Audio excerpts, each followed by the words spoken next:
Bismillahirrahmanirrahim. Assalamualaikum warahmatullahi wabarakatuh. Apa kabar adik-adik semua?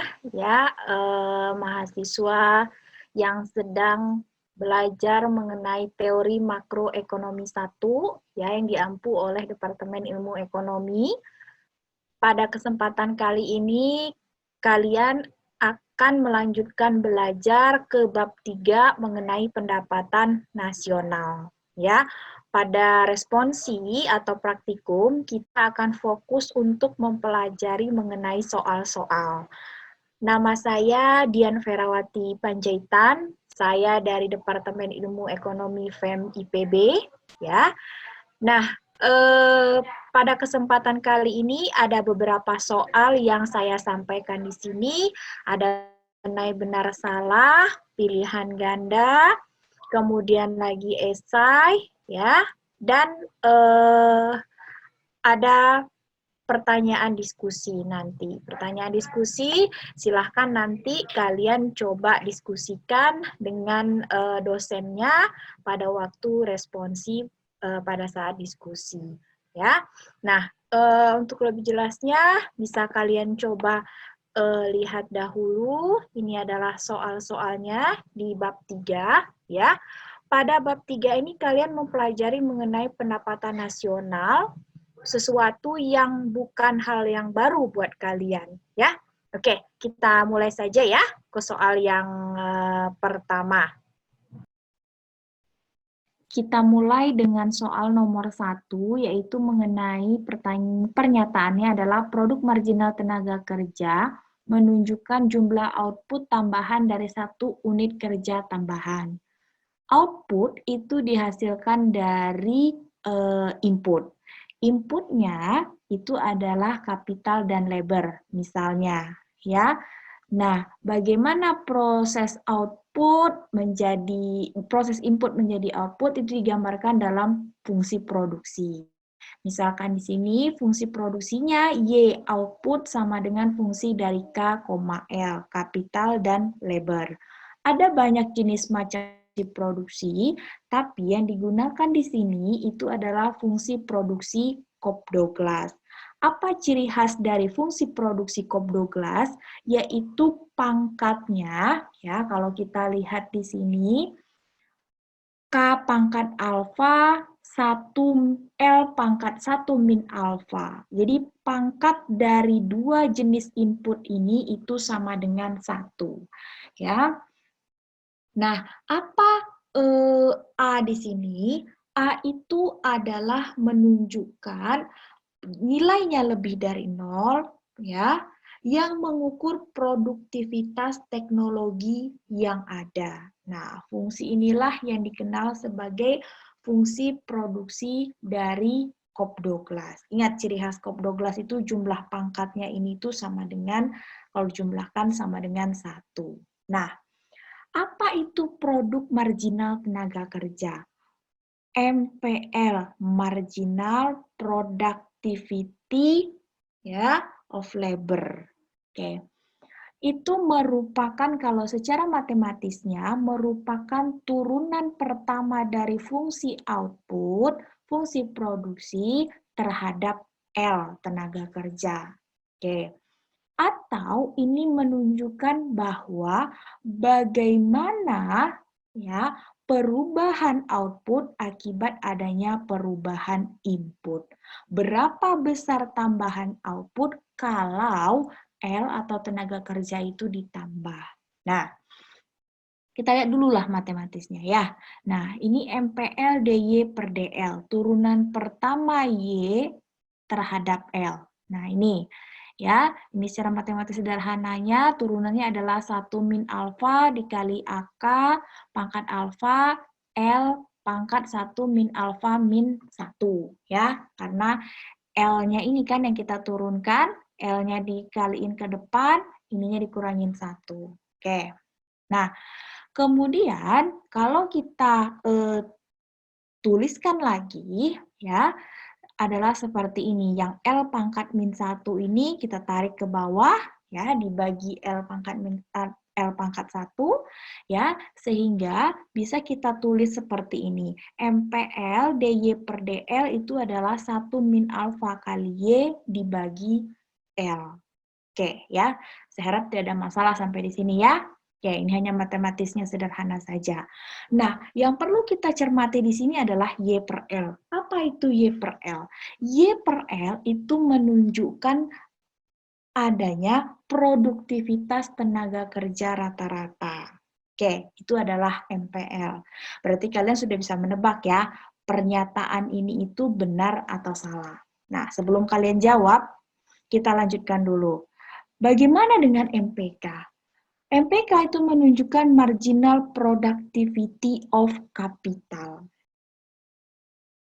Nah, MPK itu merupakan secara matematisnya adalah turunan pertama fungsi output terhadap K, kapital. Ya. Nah, ini juga sama, menunjukkan bagaimana tambahan output jika ada tambahan dari kapital. Seberapa besarnya output bertambah kalau kapital itu kita tambah, ya. Input ditambah, output juga meningkat. Nah, MPK ini adalah turunan pertamanya tadi fungsi output terhadap kapital. Kalau kita turunkan di sini, ya, pangkat dari K itu kan dari alfa, ya enggak? Pangkatnya dari alfa, alfanya kita kaliin ke depan sini, alfa min 1 dikali L pangkat 1 min alfa. Nah, kalau kita tuliskan di sini, K yang pangkat min 1 ini kita tarik ke bawah sehingga ini dibagi, ya, dibagi sehingga hasilnya itu kita bisa tuliskan seperti ini. Bahwa MPK sama dengan delta Y per delta K sama dengan alfa Y per K. Nah, concern kita di sini, Y per K, itu juga menunjukkan produktivitas modal rata-rata. Oke.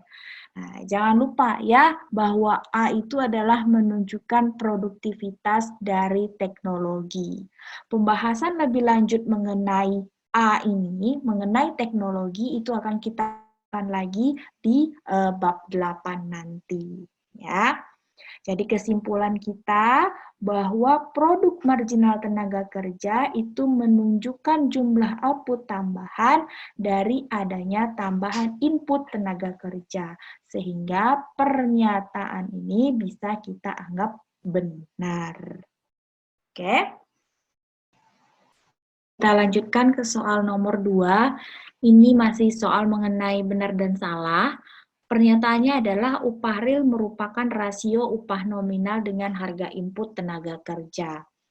Nah, upah real atau kita di sini lambangkan dengan W kecil itu merupakan rasio antara upah nominal W besar dengan harga, bukan dengan harga input tenaga kerja, ya.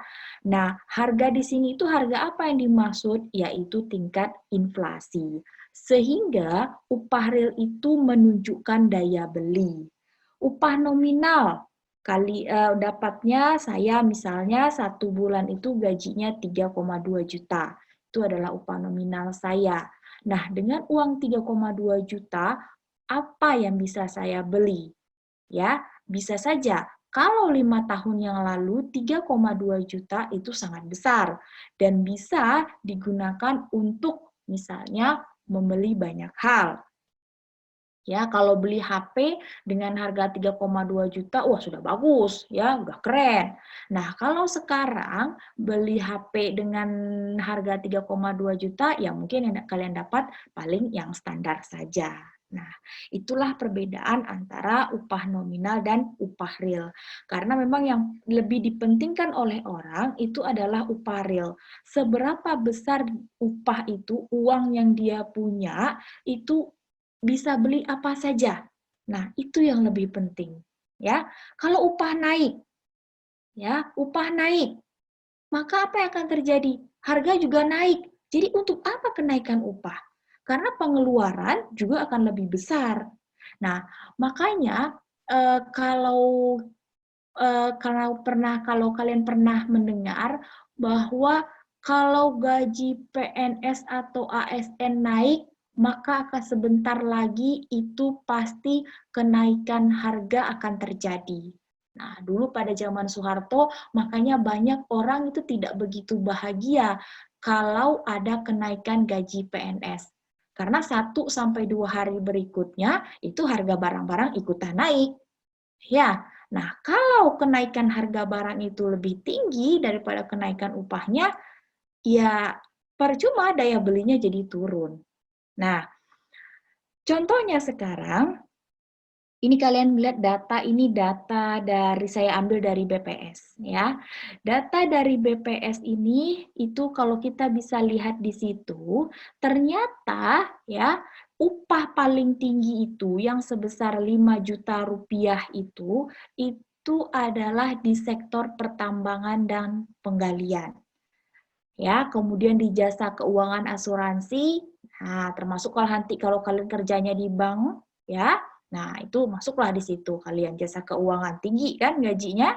Nah, yang ketiga informasi dan komunikasi. Nah, kalau yang terendah itu jasa lainnya, ya, pertanian kehutanan, nah itu 2 juta rupiah. Dan yang terakhir adalah penyedia akomodasi sama makanan 2,29. Kalau kalian perhatikan di situ, ternyata kalau menurut jenis kelamin, itu ternyata laki-laki lebih tinggi upahnya 3,1 juta, sementara perempuan 2,4 juta rupiah. Kalau berdasarkan tingkat pendidikan, makin tinggi tingkat pendidikannya, ternyata makin tinggi upah yang dia terima. SD 1,79 juta, sementara nanti kalian nih ya, kalian setelah lulus dari ilmu ekonomi dapat sarjana SE, sarjana ekonomi.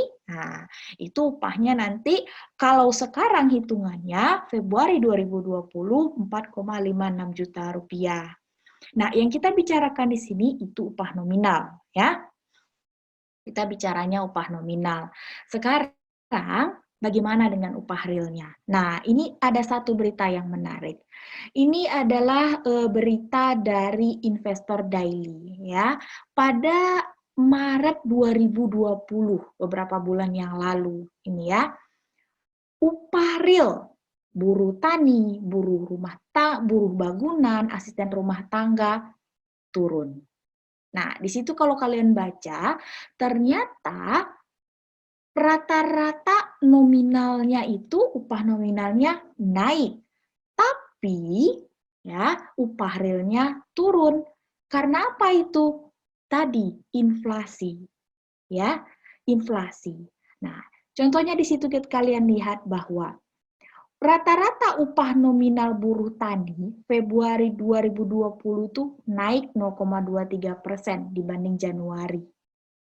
Ya, tapi upah realnya turun 0,25%. Dari 52.360 menjadi 52.232. Nah, ini adalah contoh bagaimana perbedaan antara upah nominal dan juga upah real. Oke, kita lanjutkan ke pertanyaan berikutnya. Ini soal mengenai pendapatan disposable income. Sesuatu yang berarti kalian mendengarnya bukan pertama kalinya, karena sudah pasti pernah mendengar di ekonomi umum dulu. Apa itu disposable income? Ya, sudah bisa menebak dong, saya yakin itu. Nah, disposable income atau YD, pendapatan disposable, itu adalah pendapatan bersih, di mana semua hak-hak orang lain sudah dikeluarkan semua. Apa saja pendapatan, upah yang sudah dibayarkan pajaknya, ya, yang sudah kita keluarkan infaknya, sedekahnya. Nah, ya. Nah, itulah yang namanya pendapatan disposable. Nah, tapi di sini kita bahasnya itu tidak masuk sedekah infaknya di dalam variabel ini ya. Yang kita masukkan hanya pajak. Jadi, pendapatan dispensable itu adalah pendapatan Y dikurangin sama tax. Pajak langsung, ya. Nah, kalau kita punya upah itu ya dapat gaji, dapat uang, ya, dapat pendapatan, biasanya kan kita sebagai warga negara itu harus punya yang namanya NPWP, nomor pokok wajib pajak. Nah, kalau kita punya NPWP, seperti saya golongan 3, maka setiap gaji yang saya terima itu harus dipotong 5%. Kalau dia golongan 4, dipotongnya 15%. Jadi yang 3,2 juta tadi dipotonglah 5%. Baru itu yang namanya pendapatan dispensable. Nah, kalau sudah seperti itu, boleh saya belanjakan. Sudah menjadi hak saya. Nah, di sini ditambah dengan transfer payment. Apa itu transfer payment? Ya, ditambahlah dengan subsidi dari pemerintah, ditambahlah dengan bantuan dari sana sini, ya. Sehingga pendapatan yang sudah siap saya belanjakan tadi itu saya bagi, ya. Tidak semua saya konsumsi, tapi ada yang disisakan untuk saving. Sehingga pendapatan disposable itu digunakan untuk konsumsi dan juga untuk saving, ya. Setiap rumah tangga membagi pendapatan yang siap dibelanjakannya itu untuk konsumsi dan tabungan. Nah, satu yang menarik di sini yaitu adalah fungsi C ini. Nah, masih ingat kalian ini? C sama dengan C0 tambah MPCYD. Kita bahas satu fungsi ini ya. Oke, C sama dengan C0 tambah MPCYD. C0 itu menunjukkan konsumsi autonomus, basic consumption, konsumsi dasar, wajib, kudu, fardu ain. Nah, itu konsumsi yang harus kita konsumsi walaupun sudah nggak punya uang lagi. Ya, wajib, kalau nggak kita mati. Nah, itu dia. Ditambah dengan MPC-YD. Nah, kalian lihat di sini, hubungan antara YD dengan C itu positif. Ketika pendapatan dispensable-nya meningkat, maka konsumsinya juga meningkat. Oke, nah sekarang ya pertanyaannya adalah apa itu MPC? Ya, MPC itu adalah marginal propensity to consume. Oke, ya itu dia. Nah, YD itu adalah tadi ya, Y min T. Oke. Nah, jadi kalau kita tuliskan di sini, kita dihilangkan dulu si C0 ini. Jadi fungsi konsumsinya itu C sama dengan MPC itu kita tulis dengan C, kita mengikuti dari alurnya MenQ ya. Karena kalian bukunya utamanya itu adalah MenQ, tapi silahkan membaca buku rujukan lain yang kalian punya atau yang bisa kalian akses ya. MPC itu C, kemudian YD itu tadi adalah Y min T. Sehingga fungsi konsumsinya itu adalah C sama dengan C kali Y min T. Nah, balik lagi nih, apa itu MPC? Nah, ingatlah di ekonomi umum ya, apa itu MPC ya? Marginal propensity to consume ya. Jumlah perubahan konsumsi ketika pendapatan dispensable meningkat. MPC nilainya antara 0 dan 1. Kenaikan pendapatan, misalnya 1 juta rupiah, akan meningkatkan konsumsi. Tetapi peningkatannya bisa jadi kurang dari 1 juta rupiah. Ya, oke, itu dia MPC. Nah, ini saya coba ambil contohnya satu, ya. Ini ada sumbernya di sini.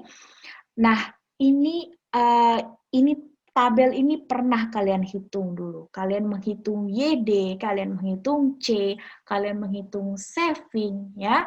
Ada MPC, ada MPS, marginal propensity to save. MPC tambah MPS sama dengan 1, ada APC, rata-rata konsumsi, APS, ada rata-rata tabungan, APC tambah APS sama dengan 1, ini MPC delta C per delta YD, MPS delta S per delta YD. Nah, perhatikan di sini. Ya, perhatikan di sini. MPC tambah MPS 1. Nilai MPC itu antara 0 dan 1. Oke, sehingga untuk soal yang ini berarti kita bisa jawab lah. Apa jawabannya? Ya, semuanya betul, semuanya benar. Ya. Oke, kita lanjutkan ke pertanyaan berikutnya.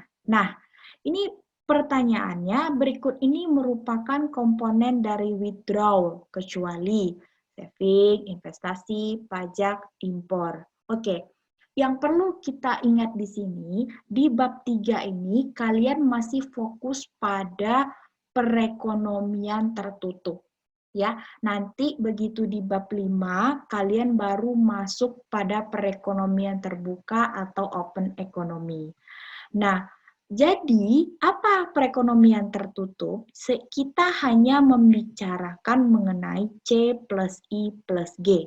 Nah, AE, kalian udah belajar dong, AE itu adalah salah satu pendekatan perhitungan pendapatan nasional atau di GDP dari sisi pengeluaran. AE itu sama dengan C plus I plus G. Ya, oke itu dulu. Kita kesampingkan dulu. Nah, di sini ada pilihan impor nanti kita bahas ya. Oke, pokoknya konsepnya di bab 3 ini masih step by step kita masuk dulu ke close economy dulu. Sorry, C plus I plus G.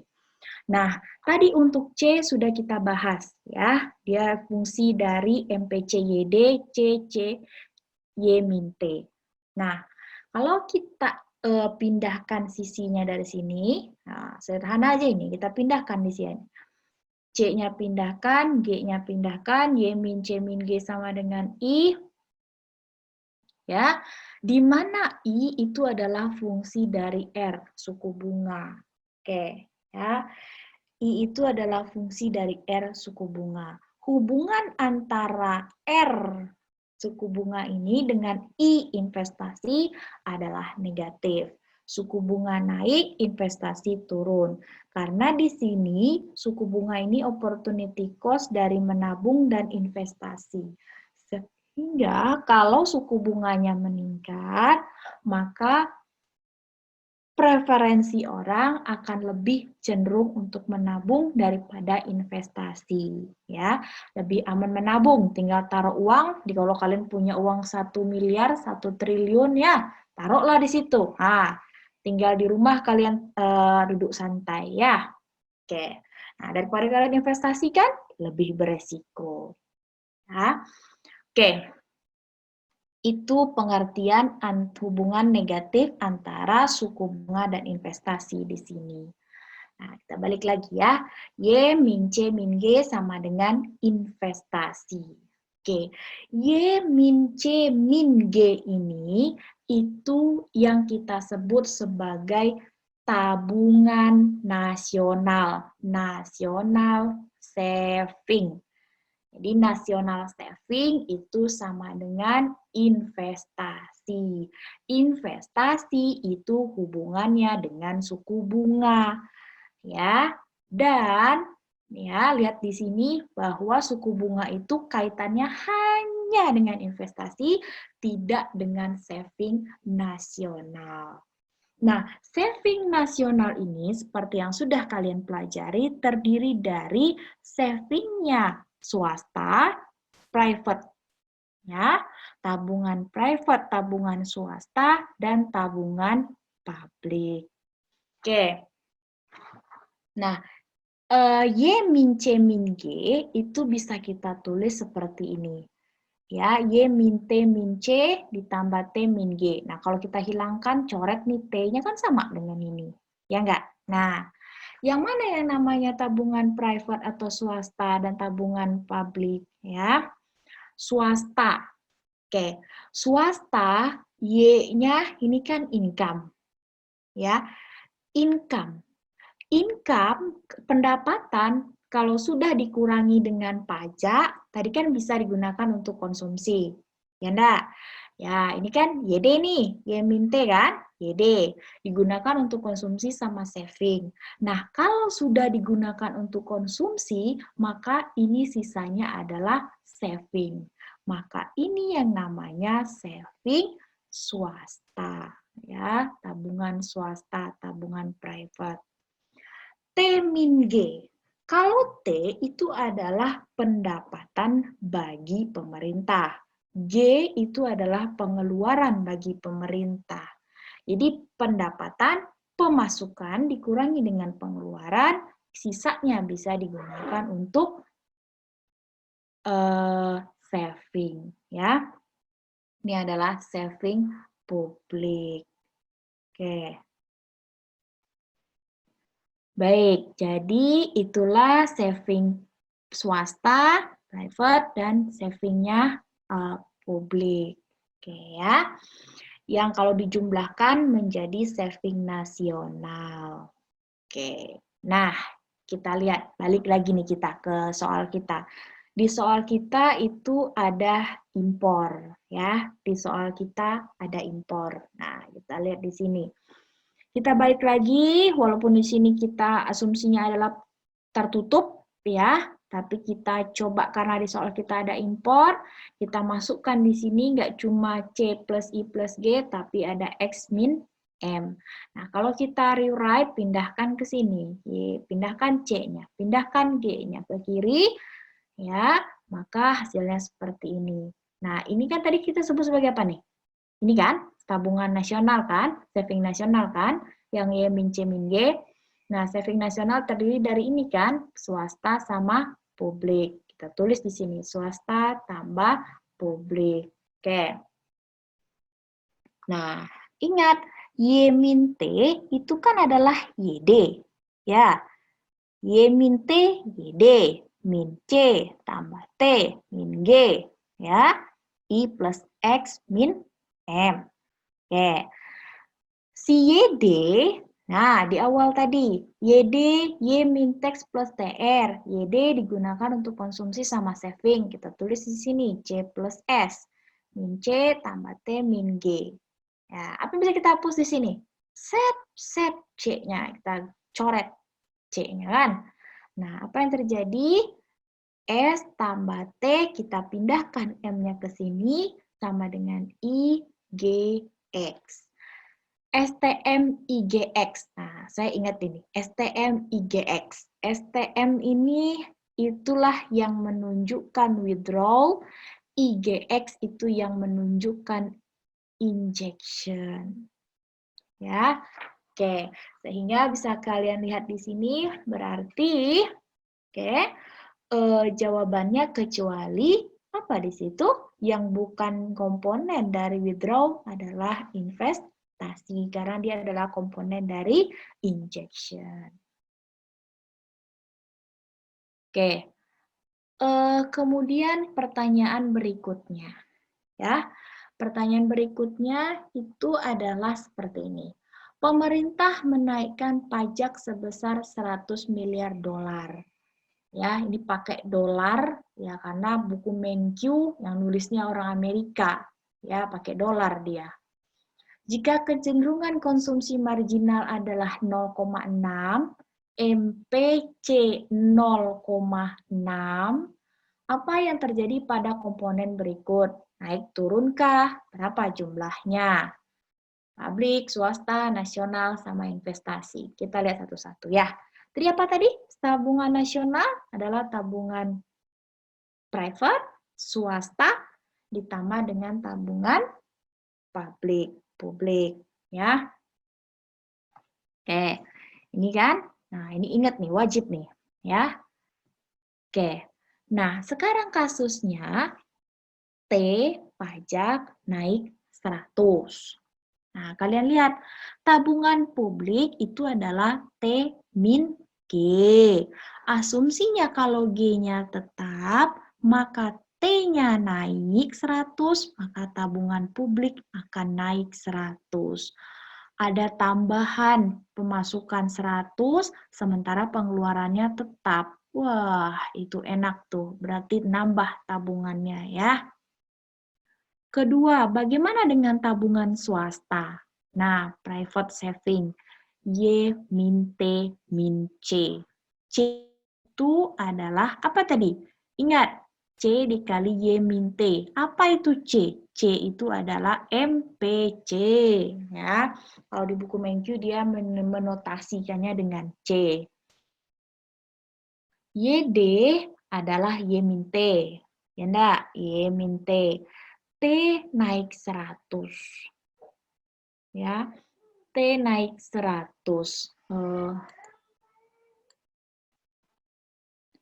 T naik 100 ya. T naik 100. Maka YD dispensable income itu akan turun 100. Delta YD-nya adalah min 100. Oke. Ada tambahan pengeluaran ya, karena kita bayar pajak ya 100, sementara income kita turun, maka pendapatan dispensable kita turun. Nah, tadi kita sudah tahu hubungan antara C sama YD itu adalah positif. Sehingga kalau YD-nya turun, maka konsumsinya akan turun. Berapa besar konsumsi turun? Ya, delta C. Berapa besar perubahan delta C-nya? MPC dikali dengan perubahan dispensable income-nya. MPC-nya 0,6 dikali min 100, maka konsumsinya itu akan turun 60. Berarti kita balik lagi. Apa tadi rumusnya private saving? Private saving Y min T min C. Ya. Y min T itu adalah delta YD. Perubahan si YD kurang 100, min 100, turun min 100. Dikurang dengan si C itu turunnya 60.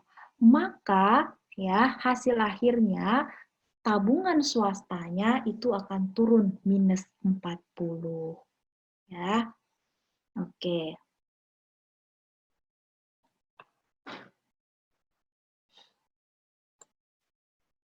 Nah, bagaimana dengan tabungan nasionalnya? Nah, ya, kita lihat tabungan nasionalnya adalah tabungan swasta tambah publik. Swastanya turun 40, publiknya naik 100, sehingga tabungan nasionalnya hasil akhirnya adalah naik 60 miliar dolar.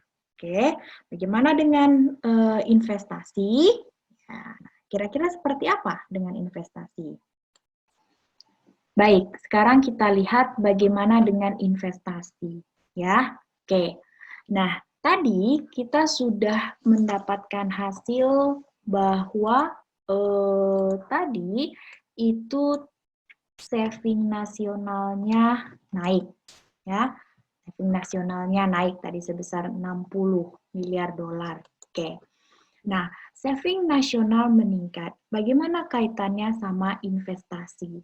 Oke, ya, kita tadi sudah menemukan juga bahwa keseimbangannya saving nasional sama dengan investasi. Ya enggak? Masih ingat kan ini? Nah, itu dia. Saving nasional sama dengan investasi. Di mana hubungan antara suku bunga dengan investasi ini itu adalah negatif. Oke, nah kita lihat sekarang. Berarti kalau saving nasionalnya naik, maka investasinya juga meningkat. Ya. Sekarang kita lihat kurvanya. Oke, kita coba buatkan kurvanya. Ya, ini kalau tidak lurus berarti asumsinya lurus ya. Nah, oke, oke. Nah, ini dia. Ya. Baik, nah kita lihat di sini ya. ini adalah ketika kalian membuat kurva, itu kalian wajib selalu membuat dengan jelas, dengan clear, apa di sumbu horizontalnya dan juga apa di sumbu vertikalnya. Nah, ini di sumbu horizontalnya adalah investasi saving, di sumbu vertikalnya itu adalah tingkat suku bunga real. Nah, ini nih R ya, R. Oke, ini R dia. Nah, kita buatkan di sini mana kurva saving, mana kurva investasi. Investasi sama R tadi hubungannya negatif. Kalau kalian ingat, kalau hubungannya negatif itu seperti kurva apa? Ya, kurva demand. Nah, karena itu kita butuh apa namanya? Karena itu kita butuh menuliskan dengan jelas ya investasi horizontal vertikalnya apa. Kalau enggak ada, berarti ini jangan-jangan demand. Ini jangan-jangan apa ya. Nah, ini ini adalah kurva investasi yang hubungannya dengan suku bunga. Bagaimana dengan savingnya? Saving kan nggak ada kaitannya sama suku bunga secara langsung, ya tidak? Ya, nggak ada di sini fungsi S-NAS fungsi dari R kan nggak. Sehingga bentuk saving ya, oke, kita coba warna ungu lah ya, biar warna-warni. Ya, sehingga fungsi saving, oke. Nah, itu dia. Oke, ini adalah saving. Ya, ini saving nasional yang pertama. Oke. Nah, ini itu adalah titik keseimbangan. Oke. Nah, di titik ini, perpotongan antara saving nasional dengan investasi itu adalah titik keseimbangan. Ya, ini juga titik keseimbangan nasional. Sekarang, nah kalau kalian membuat kurva, mulailah dari kondisi keseimbangan. Kenapa saya menekankan pada kalian untuk kurva ya, karena kita nanti bab ini pertama mengenal kurva, bab 5 juga mengenal kurva. UAS apalagi itu rata-rata yang kita pakai analisisnya adalah kurva ya, analisis secara grafis. Oke. Nah, saving nasional. Oke, saving nasionalnya naik. Maka yang bergeser kurva ini, si saving nasional. Naik, maka dia akan bergeser ke kanan. Ya. Oke. Ini adalah saving nasional yang kedua. Oke. Nah, apa yang terjadi? Bisa kalian lihat di situ, ya. Oke, ini itu adalah keseimbangannya yang baru di sini. Oke. Nah, apa yang bisa kalian lihat di sini? Ya, apa akibatnya di sini? Nah, kita lihat bahwa ketika pajak itu naik, saving nasional itu naik, apa yang terjadi? Ya, suku bunga itu turun. Kalau suku bunga turun, akibatnya adalah investasi itu naik. Oke, ini dia. Sehingga analisis kita adalah investasi itu naik. Searah analisis, baik kita lakukan secara matematis maupun melakukan analisis secara grafis. Kalau tidak searah, berarti itu ada yang salah dalam analisis kita, entah matematisnya atau entah grafisnya. Baik, kita cek satu soal lagi ya, sebelum soal terakhir nanti. Nah, ini ada soal saya ambil dari buku responsi kita, menganalisis bagaimana pengaruh kebijakan di bawah ini ya terhadap tingkat bunga dan investasi. Kebijakannya adalah dalam rangka meningkatkan kredibilitas pemerintah di bidang pertahanan, pemerintah Indonesia meningkatkan pengeluaran untuk membeli 3 pesawat tempur untuk angkatan udara. Nah, di sini saya sudah coba buat ya. Ini berarti kita ingat ya, tadi ya, pertama yang harus dibuat itu adalah horizontalnya apa, vertikalnya apa. Clear di sini investasi saving, ini di sini suku bunga. Berarti kita ingin membuat kurva investasi dan juga saving ya.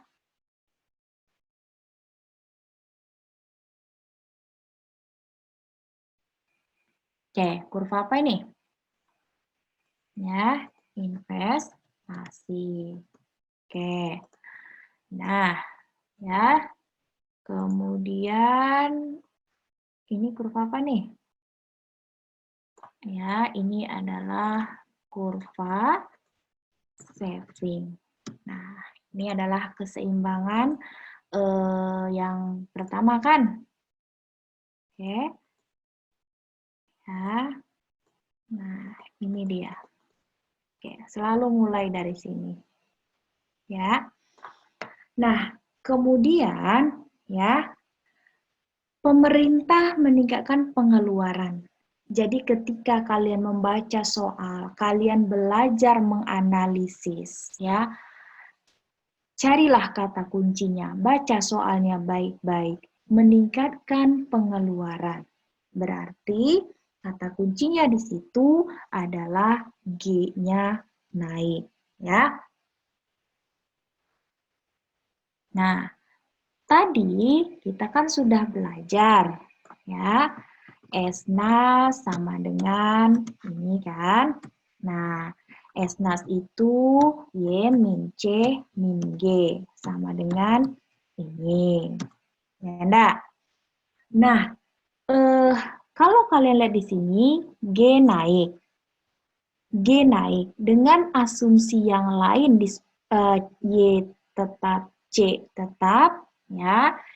C itu menunjukkan tingkat permintaan konsumsinya si rumah tangga. G itu menunjukkan konsumsinya, pengeluarannya pemerintah. Yang menaik di sini hanya pengeluaran pemerintah. Apa yang terjadi? Ya, G naik.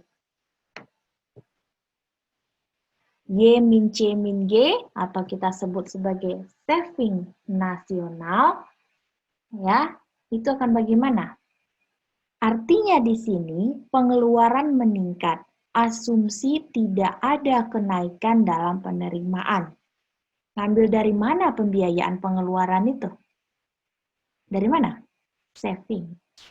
Ya, kalian kan begitu, kita juga pasti begitu, ya. Kalau uang sudah tidak ada lagi di dompet, ya pasti narik ke ATM, ya enggak? Nah, saving nasional itu menjadi turun. Oke, saving nasional turun, maka kalau kita lihat ke kurvanya di sini, yang geser adalah kurva saving. Geser kemana kurva saving kita? Ya, dia turun, geser dia ke kiri. Nah,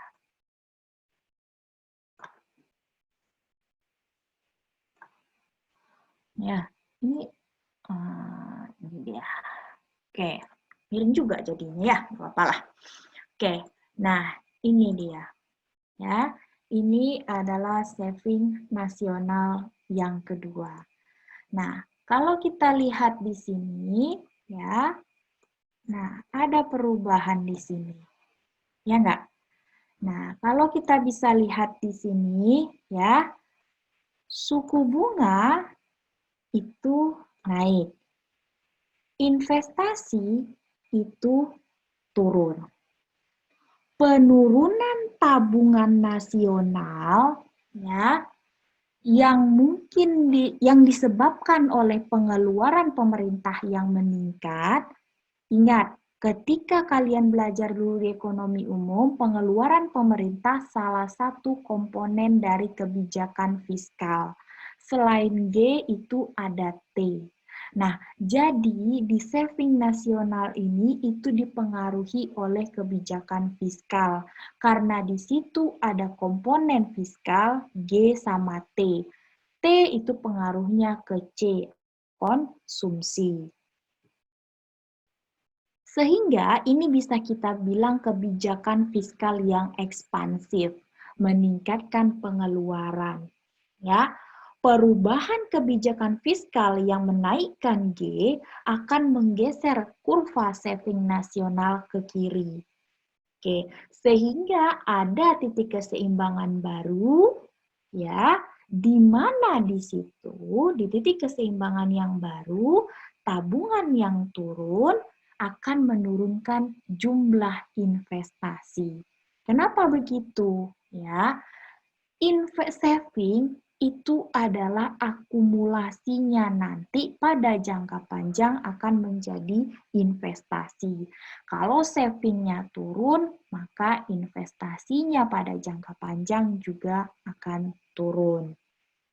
Nah, kalau kita bicaranya saving, saving itu adalah konsumsi di masa yang akan datang. C itu adalah konsumsi sekarang. Ya, nah itu dia. Oke, saving itu akan kita konsumsi, tapi nanti. C itu akan kita konsumsi sekarang. Ya, penurunan tabungan menurunkan jumlah investasi, ya, dan menaikkan tingkat bunga.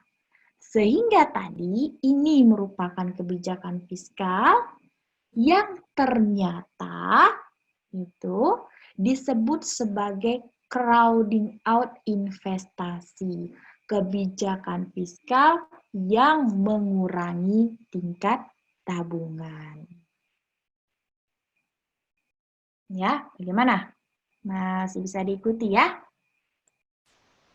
Kita lanjutkan untuk nomor 2 esai. Ini soalnya hitungan ya. Mengenai tabungan swasta, publik, sama tabungan nasional. Perhatikanlah perekonomian dijelaskan oleh persamaan berikut ini. Jadi ini adalah pos ekonomi, Y sama dengan C plus I plus G, di mana Y-nya adalah 5.000, G-nya 1.000, T-nya 1.000, C-nya 250 tambah 0,75, YD, Y min T. I sama dengan 1.000 min 50 R. Nah, di sini ada 4 pertanyaan. Yang pertama bagian A, tabungan swasta, publik, dan tabungan nasional apa? B, tingkat suku bunga keseimbangan, equilibrium. Yang C, kalau G-nya naik jadi 1,250, sama pertanyaannya berapa tabungan swasta, tabungan nasional, tabungan publik, dan satu lagi, oh ini bukan tabungan politik ya, tabungan publik, ya, dan yang terakhir tingkat bunga equilibrium yang baru. Oke, kita coba satu-satu ya.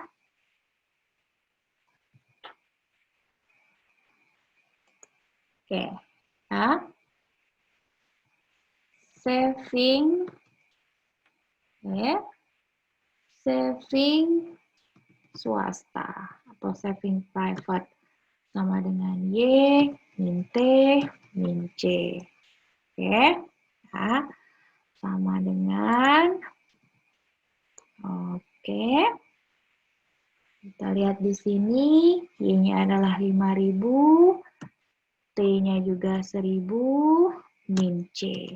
C-nya di sini dalam bentuk fungsi 250 tambah 0,75 dikali Y. Y-nya adalah 5.000, min T-nya adalah 1.000. Ya.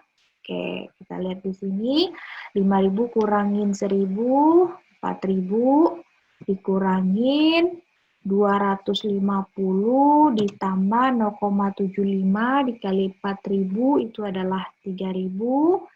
Jadi hasil akhirnya untuk tabungan saving swasta itu adalah 750.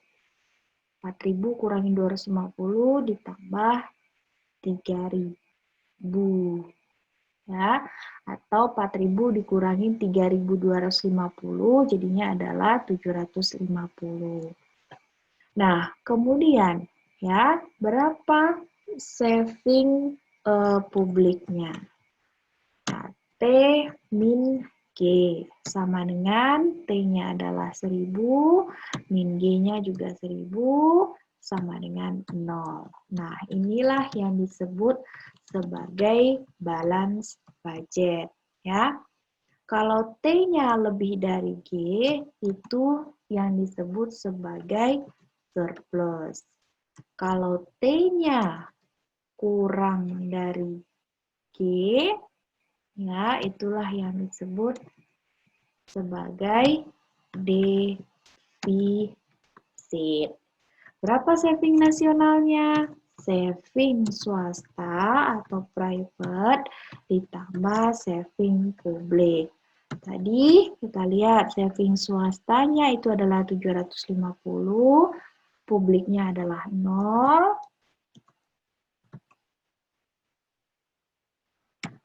Sama dengan saving nasionalnya 750 ya. Oke. Kemudian pada bagian B yang ditanyakan adalah berapa tingkat suku bunga keseimbangan pada bagian B. Keseimbangan itu terjadi ketika saving nasional sama dengan investasi. Ya. Oke. Nah, saving nasionalnya 750 sama dengan fungsi investasinya 1000 min 50R. Perhatikan di sini, ingat ya, hubungan antara investasi dan suku bunga itu adalah negatif. Nah, ini tandanya negatif di sini ya.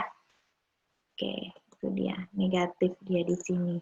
Nah, oke, berapa R-nya? Ya, 50R itu sama dengan, ya, berapa? 1000 dikurangi 250, 250, R sama dengan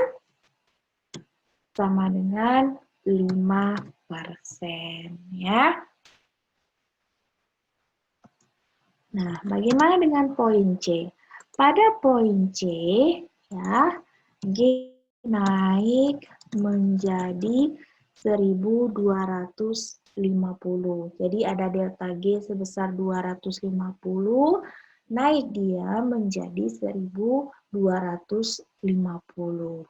Nah, saving swasta ya, saving swasta, oke. Yang mana tadi kita menghitungnya dengan Y min T min C itu tidak akan berubah. Karena tidak ada komponen G di sini, di saving swasta. Yang berubah hanyalah saving publik, yaitu T min G.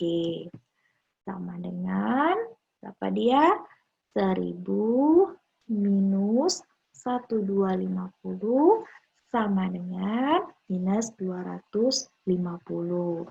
Artinya di sini, dengan ada kenaikan tadi G dengan asumsi T-nya tetap, seperti yang kita bahas tadi sebelumnya, maka kenaikan ini akan diambil dari posnya tabungan, sehingga tabungan publiknya, tabungannya turun. Ya, bagaimana dengan saving nasional? Saving swasta ditambah dengan saving publik. Saving swastanya tadi tidak berubah, awalnya 750 ditambah dengan ya saving publiknya turun 250, hasil akhirnya saving nasionalnya adalah 500. Sama kondisinya, berapa tingkat suku bunga keseimbangan? Saving nasional sama dengan suku bunga,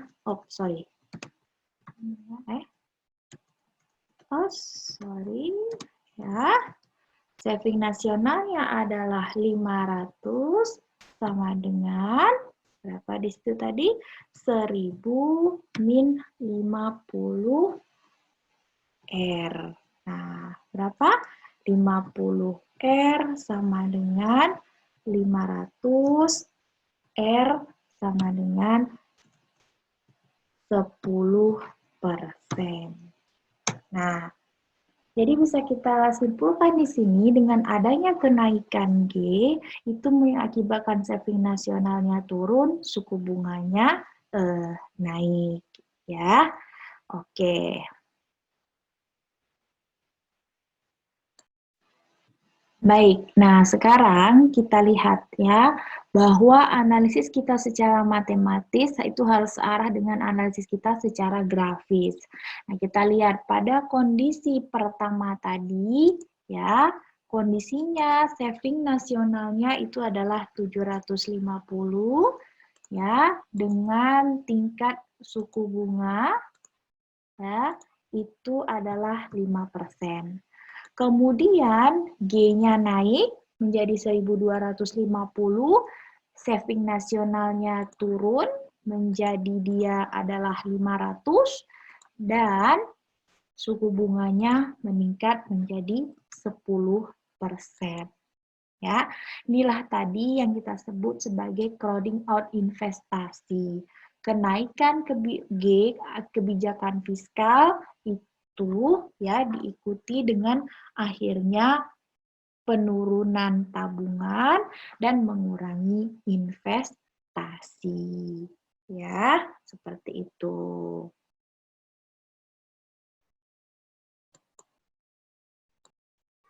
Demikianlah soal yang sudah kita pelajari bersama. Selamat berdiskusi dengan dosen pada responsi atau praktikumnya masing-masing. Semoga sehat-sehat selalu. Wassalamualaikum warahmatullahi wabarakatuh. Dan terima kasih banyak atas perhatiannya.